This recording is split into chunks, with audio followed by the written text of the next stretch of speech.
नमो भगवते वासुदेवाय। हम कंटिन्यू कर रहे हैं भगवद गीता यथारूप अध्याय 15 पुरुषोत्तम योग। तो श्लोक संख्या 16, 17 और 18 ये हम पढ़ेंगे, लेकिन इसके पहले हम एक बैकग्राउंड देखते हैं कि कैसे भगवान बता रहे हैं। तो शुरू के जो 5 श्लोक थे उसमें भगवान ने बताया था कि ये भौतिक जगत जो है आध्यात्मिक जगत की परछाई है, और कैसे जैसे कि एक बरगद का पेड़ है, तालाब के किनारे है, तो उसकी जो परछाई दिखेगी वह जड़ ऊपर की तरफ रहेगी और उसकी जो है शाखाएं नीचे की तरफ। इस तरह से अगर पानी में परछाई देखा जाए तो ये जड़ मान लीजिए, ये जड़ है, शाखाएं इधर हैं, तो ये ऐसे उल्टी दिखती हैं। तो जो शाखाएं हैं वो अलग अलग ग्रह हैं, और इसकी जो टहनियाँ हैं इंद्रिय विषय भोग के वस्तु हैं। जो इसको जानता है वह वेद को समझ सकता है, और इसको समझ पाना अत्यंत ही कठिन है। इसको ज्ञान की धार लगा करके और वैराग्य की कुल्हाड़ी से अगर हम इसको काट सकते हैं तो इसका जो ओरिजिनल रूप है वहाँ हम पहुँच सकते हैं। और फिर जो द्वंद्वों से रहित है, मोह से रहित है, जो मिथ्या अहंकार से रहित है, वही इस बात को समझ सकता है। और उसके बाद फिर भगवान बता रहे हैं कि कैसे जीव एक शरीर से दूसरे शरीर में जाता है। जैसे कि सुगंधी को हवा जो है, वायु जो है, एक जगह से दूसरे जगह लेके जाती है, उसी तरह से जो है आत्मा भी एक शरीर को छोड़ करके दूसरी शरीर में जाती है। जो इसको जानता है वो बुद्धिमान ही लोग इसको समझ सकते हैं, और जो कि भगवान की भक्ति में लगा हुआ है वही समझ सकता है। लेकिन जो इंद्रिय तृप्ति में, विषय वस्तु में लगा हुआ है, वो इस बात को समझ नहीं सकता और बार बार वो जन्म मृत्यु के चक्कर में फंसता है। इस तरह से दूसरा सेक्शन जो है 6 श्लोक से लेकर के 11वें श्लोक तक जो है भगवान बता रहे हैं कि कैसे शरीर धारण होता है, एक शरीर से दूसरा शरीर मिलता है। उसके बाद तीसरा सेक्शन जो आता है जिसमें भगवान अपने ऐश्वर्य को दिखला रहे हैं कि कैसे वो पालन करता है। तो सूर्य के रूप में चंद्रमा का जो प्रकाश मिल रहा है वो भगवान के द्वारा ही आ रहा है। जो हमारे शरीर में जो प्राणवायु है वो भगवान से ही मिल रही है, और जो पाचन अग्नि है जिसको वैश्वानर बोलते हैं वो भी भगवान से ही मिलता है। इस तरह से भगवान सभी के पालन करता है। उसके बाद फिर अब तीसरा जो सेक्शन आ रहा है ये वेदों का सार है। जो भी वेद वेदांत हैं वो सभी का निचोड़ यही है कि जो कि इन तीनों श्लोकों में बताया गया हो कि जो एक दो प्रकार के जीव हो गए, एक पतित आत्मा, एक मुक्त आत्मा, इसके अलावा एक परम आत्मा है जो कि भगवान स्वयं है। ये तीनों ही पुरुष हैं जिनको पुरुषोत्तम बताया गया है। यही वेदों का निचोड़ है, और जो इनको जानता है वो भगवान की सेवा में लगता है। तो आइए पढ़ते हैं हम 16वां श्लोक। द्वै इमौ पुरुषौ लोके क्षरः च अक्षरः एव च क्षरः सर्वाणि भूतानि कूटस्थ अक्षरः उच्यते। जीव 2 प्रकार के हैं, च्युत तथा अच्युत। मतलब कि अच्युत मतलब कि जो भगवान के पास हैं, च्युत का मतलब कि जो यहाँ पे हैं बट हम जैसे कंडीशनड सोल हैं, उनके बारे में बताया गया हुआ है। भौतिक जगत में प्रत्येक जो जीव है वो क्षर होता है। क्षर का मतलब खत्म होता है, एक शरीर से दूसरा शरीर धारण करता है। आध्यात्मिक जगत में प्रत्येक जीव अच्युत अक्षर अर्थात अक्षर कहलाता है। तो ये बात भी इम्पॉर्टेंट है, जानने लायक है कि आध्यात्मिक जगत में जो जीव है वो एज इट इज रहता है, वहाँ पे शरीर बदलता नहीं है। बहुत ही इम्पॉर्टेंट है। इसीलिए हमको यहाँ से निकल करके कहाँ जाना है? अपने ओरिजिनल स्वरूप में जाना है। और वहाँ जाने के लिए हमें हमेशा ही मेहनत प्रयास अपनी तरफ से करते रहना चाहिए।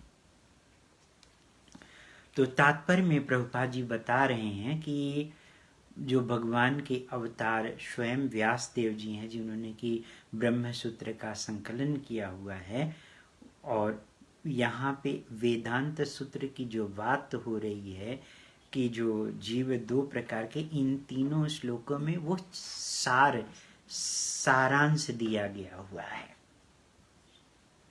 और जो जीव की जो दो श्रेणियां हैं, चाहे वो च्युत हो या अच्युत हो, अर्थात क्षर हो या अक्षर हो, ये भगवान का पृथक अंश है।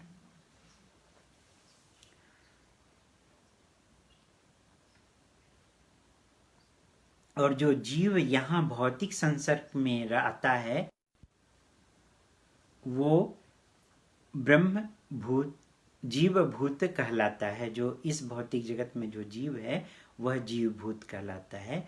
और यहाँ पे जो क्षरः सर्वाणि भूतानि पद प्रयुक्त किया हुआ है, इसका अर्थ है कि जीव जो है च्युत है, उसका पतन होता है। लेकिन जो जीव भगवान के साथ एकत्व बनाए हुए, उनके साथ मिल करके चल रहे हैं, वो अच्युत हैं। इसका एकत्व का अर्थ ये नहीं है कि वो अपने अस्तित्व को खो दिए हैं, ऐसा नहीं है। अपनी निजी सत्ता को नहीं खोए हुए हैं। जैसे कि एक गुलदस्ता में अलग अलग फूल होते हैं, तो क्या वो अलग अलग फूल गुलदस्ता में लग जाने से क्या वो अपने अस्तित्व को खो देते हैं? नहीं खोते हैं। तो उसी तरह से जो जीव हैं, जो अक्षर हैं, वो वहाँ पे हैं और भगवान के साथ एकत्व बनाए हुए हैं। और दोनों में कोई भिन्नता नहीं होती। किसके साथ भिन्नता नहीं होती? भगवान और उस जीव में जो है भिन्नता नहीं होती, परमेश्वर में, क्योंकि वो परमेश्वर के साथ मिल के कार्य कर रहे हैं, भगवान की सेवा में वो लगे हुए हैं। लेकिन भगवान जो है सर्वज्ञ हैं और सर्वशक्तिशाली हैं, हमारी उनकी अचिंत्य शक्ति है। इसलिए वहाँ पे एकत्व बनाए रखने के बाद भी जो है जीव कभी भी भगवान नहीं बन सकता है, क्योंकि वो सर्वज्ञ नहीं हो सकता है और न तो वह सृजन करता हो सकता है।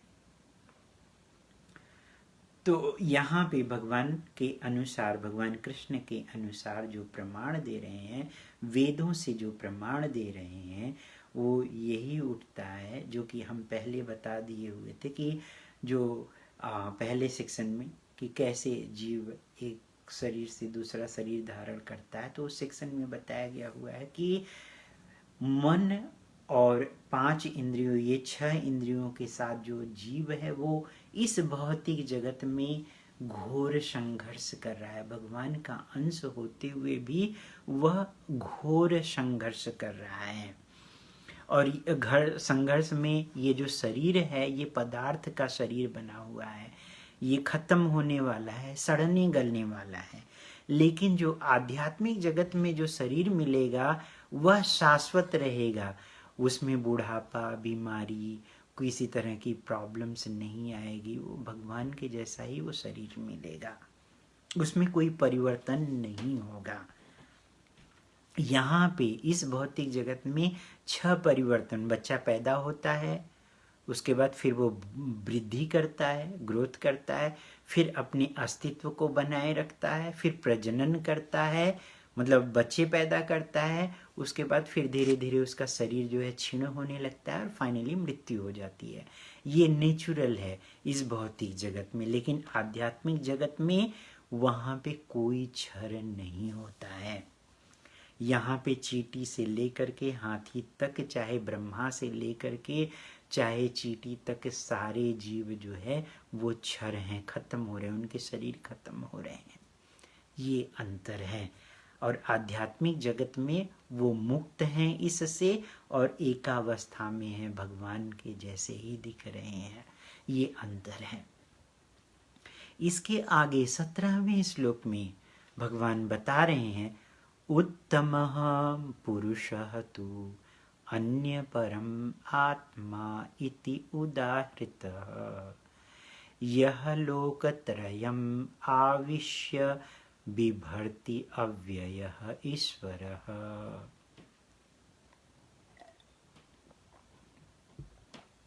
इन दोनों के अतिरिक्त, इन दोनों मतलब क्षर और अक्षर जो जीव हैं, उनके अतिरिक्त एक परम पुरुष परमात्मा है जो साक्षात अविनाशी भगवान है और जो तीनों लोकों में प्रवेश करके उनका पालन करते हैं। हमने बताया कि भगवान जो है चंद्रमा और सूर्य के और अग्नि के रूप में रह करके वो सब कुछ ये प्रदान करते हैं।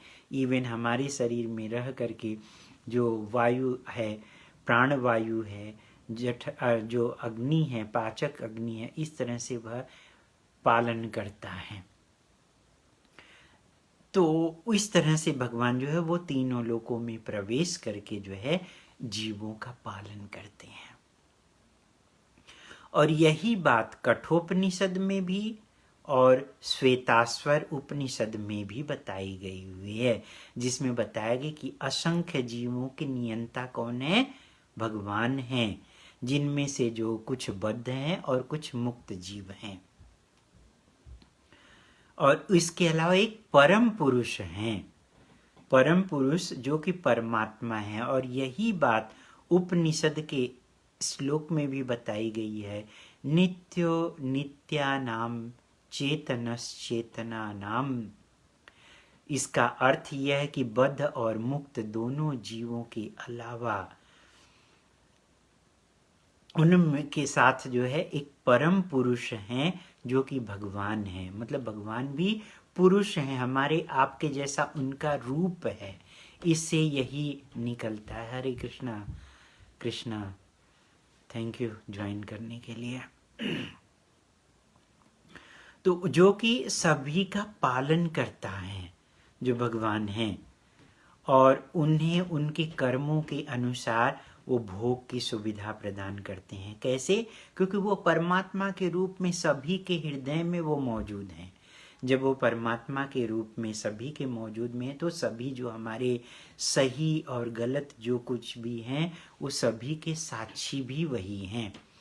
और जब वो साक्षी हैं तो उसी के अनुसार वह कर्म भोगता है। जो बुद्धिमान व्यक्ति है इसे समझ सकता है और वही पूर्ण शांति का लाभ उठा सकता है।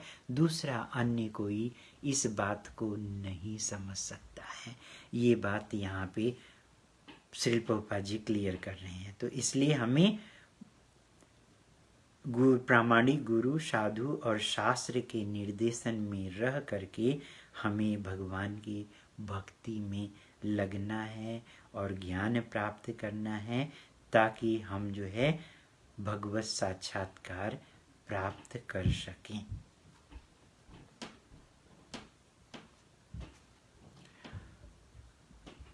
उसके बाद फिर आगे जो कि यही ज्ञान, जो पूरे वेदों का जो ज्ञान है वो यही है।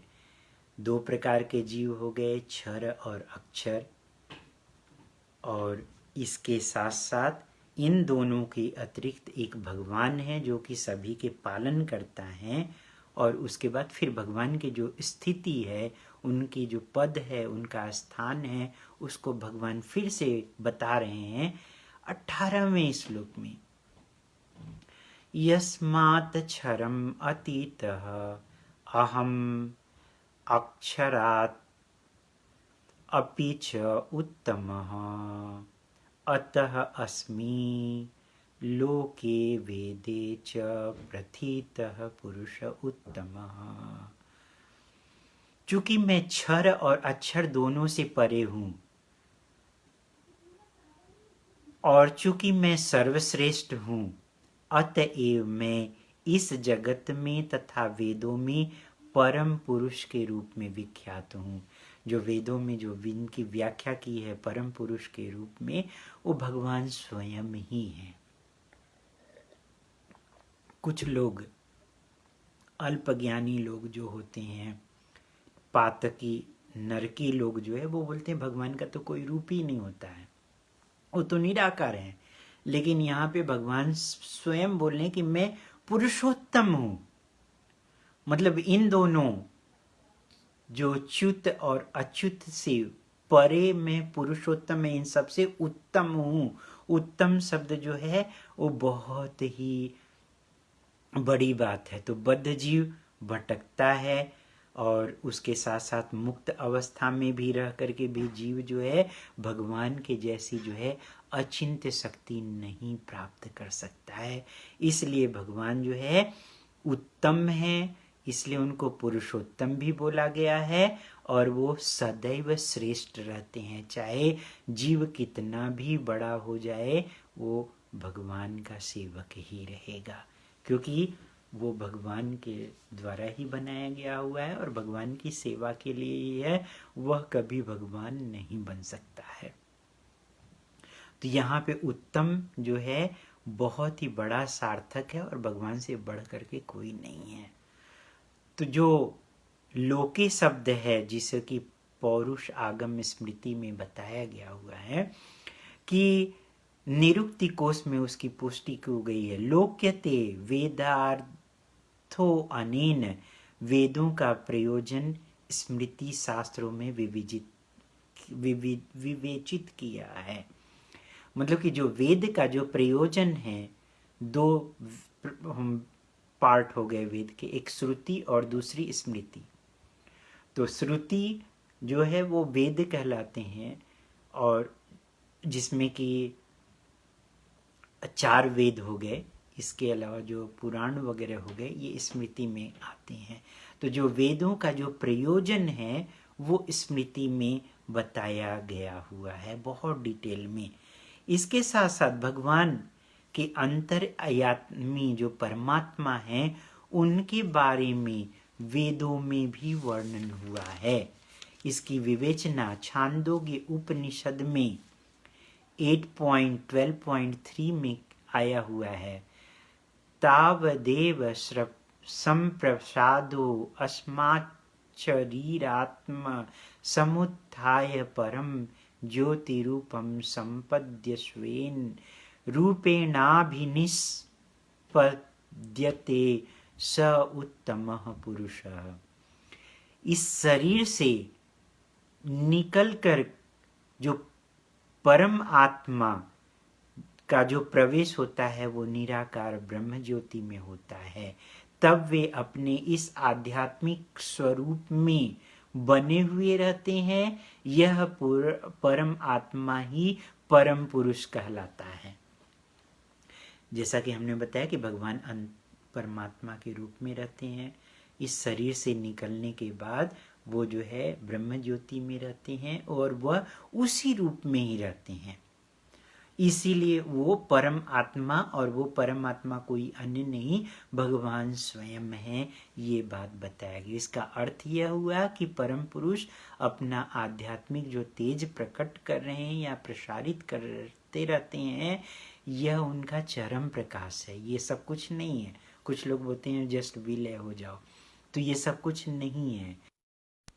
जो अवतार ग्रहण करके भगवान व्यास देव, जो कि पराशर मुनि और सत्यवती के रूप में आए हुए थे, उन्होंने इस ज्ञान की व्याख्या की हुई है।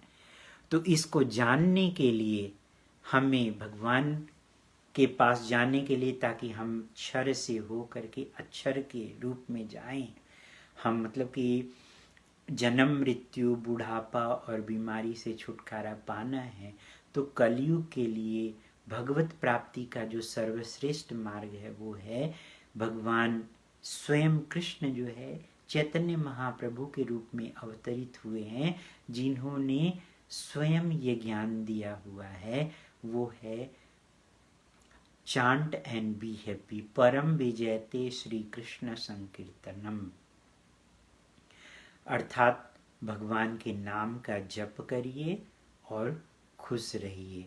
हरे कृष्ण कृष्ण कृष्ण हरे हरे, हरे राम राम राम हरे हरे। तो हम सभी को भगवान के नाम का जप करना है, और जो महामंत्र है जिसको कभी भी किसी भी परिस्थिति में किसी भी स्थान में कोई भी कर सकता है, चाहे वो स्त्री हो चाहे पुरुष हो, कोई ब्राह्मण हो, चांडाल हो, पतित हो या मुक्त हो, कोई भी कर सकता है इस जाप को, शुद्ध अवस्था में हो या अशुद्ध अवस्था में हो, जन्म किसी के घर में हुआ हो, किसी के यहाँ मृत्यु हुआ हो, किसी के यहाँ कोई वैवाहिक संस्कार हो, या कोई अच्छा कार्य हो, बुरा कार्य हो, कभी भी इस जप को किया जा सकता है। वो है हरे कृष्ण महामंत्र, और इसी मंत्र के जप के बलबूते पे हम आगे बढ़ सकते हैं, भगवत प्राप्ति कर सकते हैं, क्योंकि भगवान और भगवान के नाम में कोई अंतर नहीं, अभिन्नत्व नाम नामिनो। तो हमारी आप लोगों से रिक्वेस्ट है कि भगवान के नाम का जप करिए और भगवत प्राप्ति की तरफ जाइए। हरे कृष्ण कृष्ण कृष्ण हरे हरे, हरे राम राम राम हरे हरे। भगवान का कोई भी नाम हमें मुक्ति दिला सकता है, लेकिन जो भगवत प्रेम जो उत्पन्न होगा वो इसी महामंत्र के द्वारा ही उत्पन्न होगा। तो कलयुग में लोगों की जो लाइफ है बहुत शार्ट है, कलह में डूबे हुए हैं, कोई किसी के पास 1 मिनट की फुर्सत नहीं है, इसलिए कोई ध्यान नहीं कर सकता है, प्रॉपरली यज्ञ नहीं कर सकता है, भगवान के अर्च विग्रह की आराधना अच्छे से नहीं कर सकता है। इसलिए भगवान ने अपनी पूरी शक्ति अपने नाम में डाल दिया है। कलौ न अस्ति कलौ न अस्ति कलौ न अस्ति एव गतिर अन्यथा, हरे नाम हरे नाम है केवलम। तो कलयुग में जो मुक्ति मिलने वाली है भगवान के नाम के जप से ही मिलने वाली है। तो हम यहीं पे स्टॉप करते हैं। हरे कृष्णा। कल हम मिलेंगे। जो दूसरा सेक्शन रहेगा वो यही रहेगा कि भगवान को जो जान गया बिना संशय के कि वही पुरुषोत्तम है, वह सब कुछ जान गया हुआ है। इस बारे में हम 19 और 20वें श्लोक का वर्णन करेंगे। और कल शायद जो है